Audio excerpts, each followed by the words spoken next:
We're going to go over a core exercise called the McGill Curl Up. This is one of the safest and most effective core exercises out there.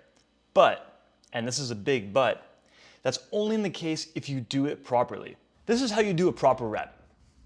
Lay down on your back, flex one leg so your knee is at a 45-degree angle and the other one is straight on the floor.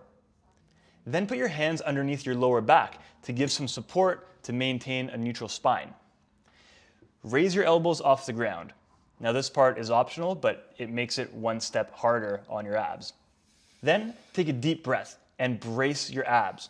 Pretend like someone's gonna kick you in the stomach. You're going to brace and squeeze your abs hard. Don't let go of that. While maintaining the braced core, you're going to raise your head and shoulders completely off the ground about 1 to 2 inches. Hold this for 5 to 10 seconds and exhale throughout that time. If you want to make this harder, you can raise your elbows off the ground as well, so you can't push off the ground with them. This puts even more of your body weight onto the abs, therefore making them work harder. On the other hand, if you want to focus more on endurance, you can do longer reps. Let's say 10 to 15 seconds or whatever you can handle.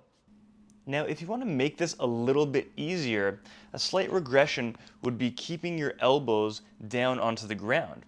This is because your elbows can push into the ground, thus alleviating a little bit of the tension that would otherwise be on your abs. However, it still makes the exercise very effective.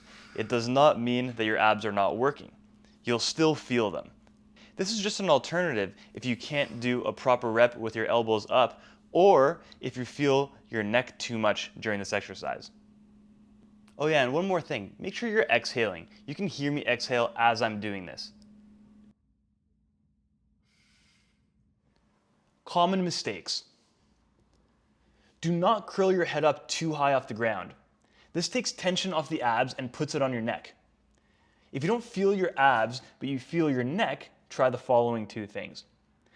1, make sure that your head is only 1 to 2 inches off the ground. 2, push your tongue to the roof of your mouth for the duration of the rep. This may decrease the amount of work that your neck does. If you still don't feel your abs, have someone watch your form to ensure your entire head and shoulders are coming off the ground and holding it for 10 seconds.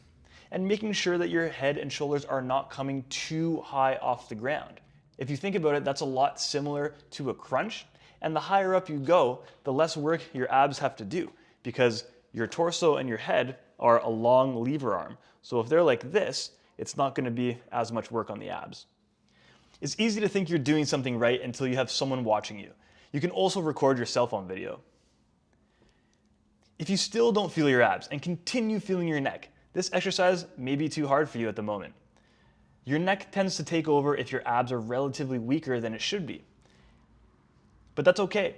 There are other exercises that will help you increase your strength to get to the level that you need to be to do this exercise. If that's the case, I recommend performing easier exercises until you build up that requisite strength. Isometric exercises like planks are a great start. If you learned something from this video, give us a like and a follow. Feel free to visit us at clearcutfitness.com and Instagram at clearcutfitness. Thanks for watching.